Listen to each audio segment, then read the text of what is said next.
Só que aí veio uma descoberta totalmente eureka, aquelas descobertas que ninguém estava esperando, aquela coisa assim, ninguém desceu com submarino lá nas Galápagos para achar alguma coisa nova. Aí olharam lá no fundo e descobriram as chamadas fontes hidrotermais.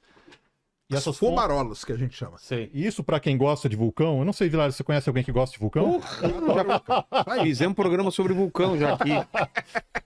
Eu também gosto, mas que nem o Sergião, não. Então, olha só, a galera que gosta de vulcão adora essa história aí, né? Porque o que você tem, né, quando as placas estão aí se separando, você tem essa energia geotérmica e a água do mar, ela percola por isso e ela volta como se fosse uma chaminé. Se a galera botar aí no Google, vai ver, põe fonte hidrotermal, você vai ver esse negócio. Só que ela vem muito rica. Depois procura aí, Lene, para Fontes hidrotermais. hidrotermais. Isso, tá. está lá a 2.500 metros de profundidade, tá? Hidrothermal vents. Perfeito. E aí é o seguinte, essa água que percola e que volta nessas chaminés, ela é riquíssima em minerais e em compostos, por exemplo, de enxofre, que é o H2S, não é o H2O, é o H2S. Esse H2S, agora entrando rapidamente na química, ele pode ser um doador de elétron para o que a gente chama de quimiossíntese. Fotossíntese usa fóton, usa luz, Certo. que é o que está acontecendo nas folhas das plantas aí fora. Agora não porque é noite, mas de dia está acontecendo esse negócio chamado de fotossíntese. E essa quimiossíntese, aí já não é uma hipótese, ela acontece nas fontes hidrotermais. Tem bactérias lá no fundo que estão fazendo isso neste momento. Estão pegando esse H2S, estão pegando o CO2 que está dissolvido na água e estão fazendo compostos mais complexos de carbono.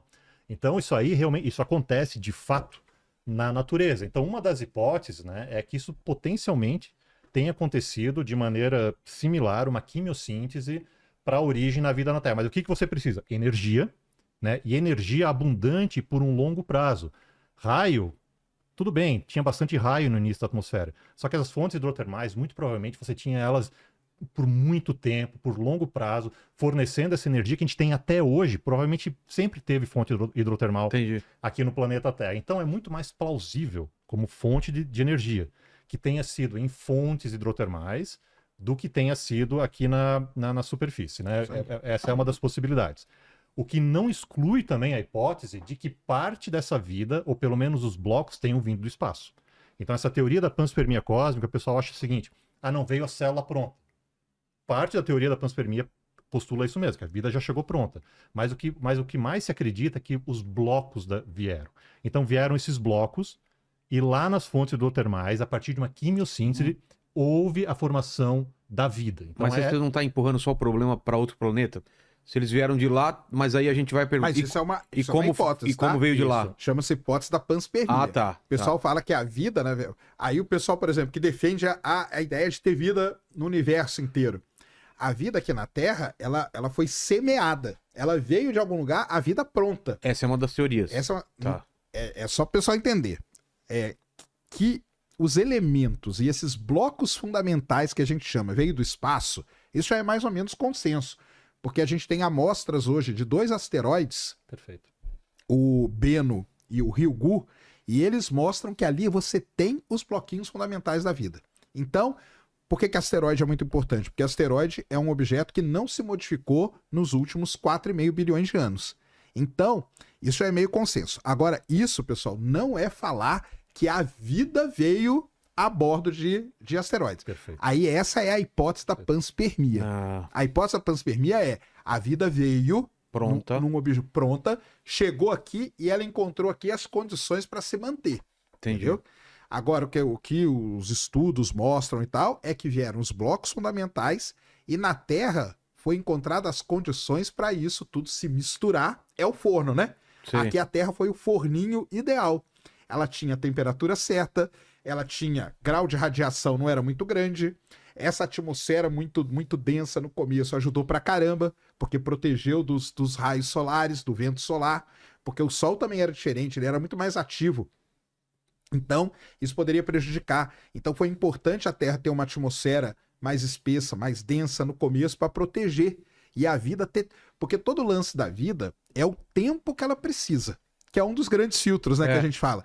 Pode ser que a vida começou a se desenvolver em outros lugares, mas não teve tempo suficiente.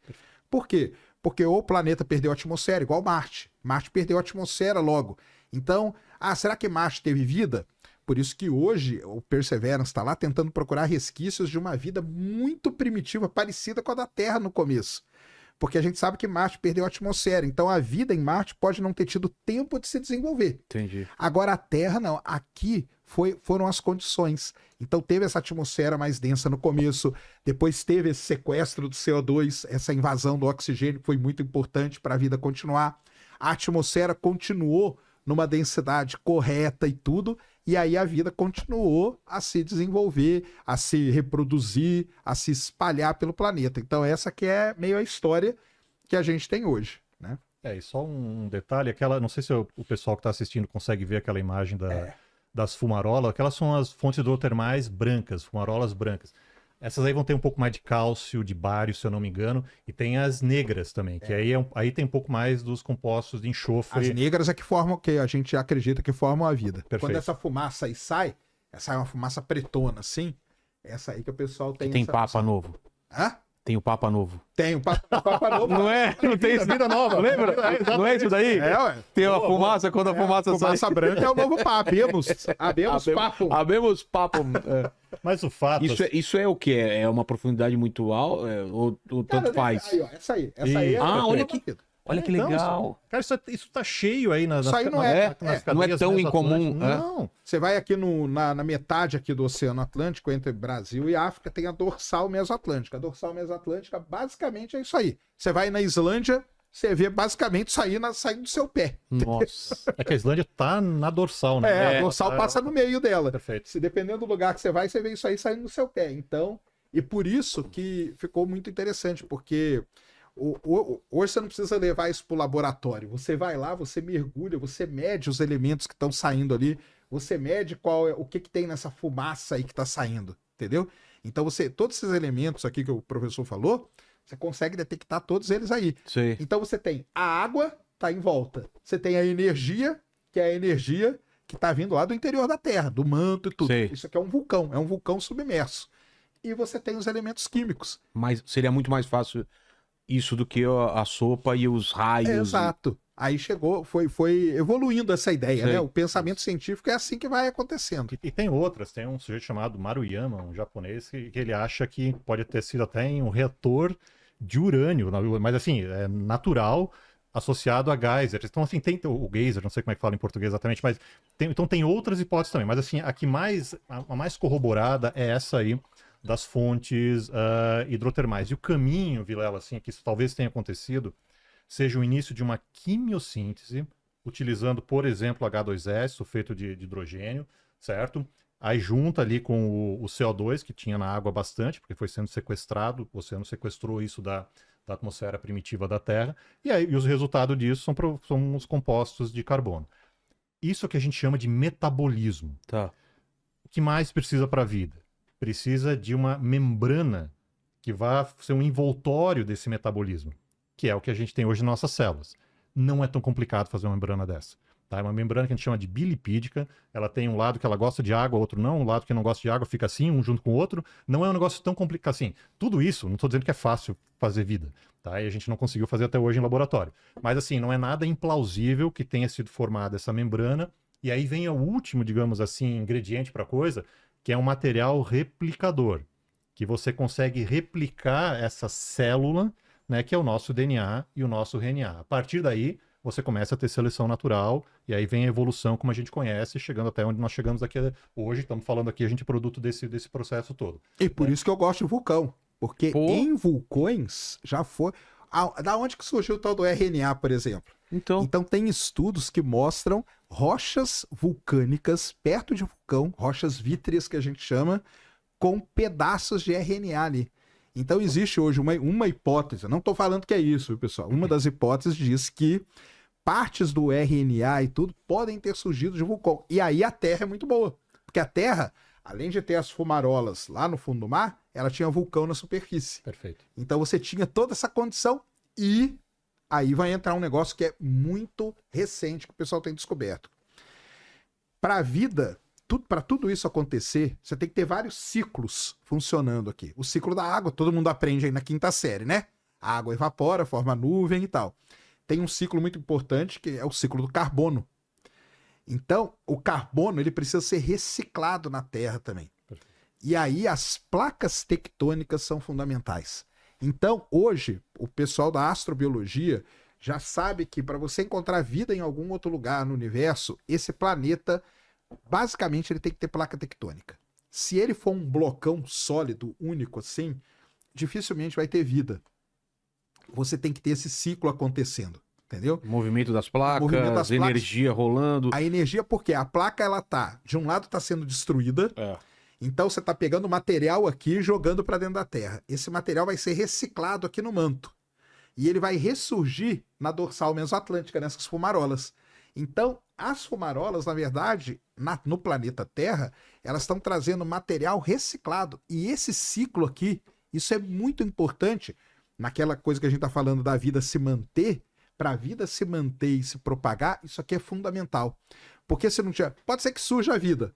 Só que pode ser que ela não dure muito tempo, porque você não tem esse processo de reciclagem. O que acontece se não se reciclar? Porque aí você não tem o ciclo, aí a vida não... Você não vai... Pode acabar a energia, por exemplo. Exato, o H2S. O H2S. Que é por isso que talvez não tenha sido na superfície, que você não tem esse input tão constante quanto você tem lá no fundo do mar, nas fumarolas, nas fontes hidrotermais. É isso. Isso aí é top, isso aí assim é o... E o resumo assim da ópera dessa coisa, porque até agora a gente não tem muita evidência fóssil. Isso aqui são evidências indiretas do que a gente está vendo agora ali no fundo do mar.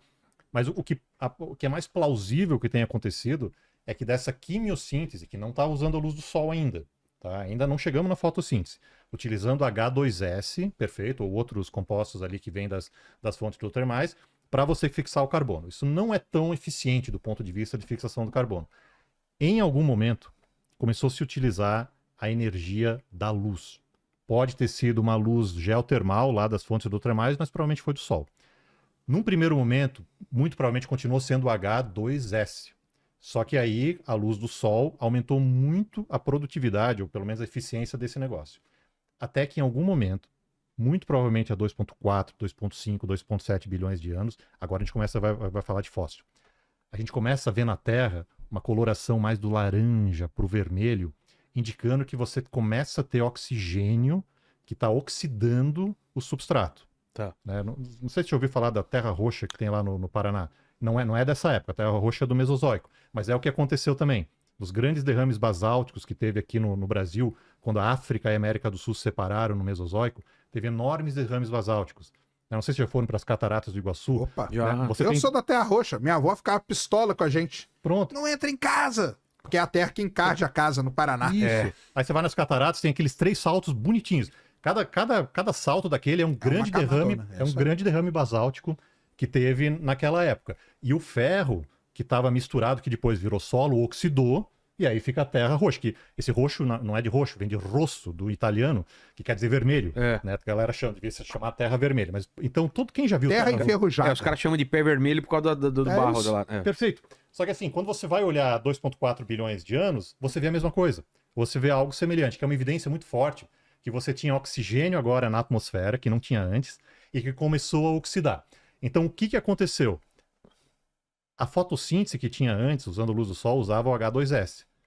E um grupo de bactérias, que são as cianobactérias, que a gente já tinha mencionado, começaram a usar o H2O. O que é essa tal da fotossíntese? A fotossíntese vai pegar o H, o hidrogênio, vai pegar o CO2 do ar, vai juntar esse negócio e vai formar glicose e outros compostos de carbono. E o que acontece com o oxigênio? Volta para a atmosfera. Então, esse processo... É um outro ciclo.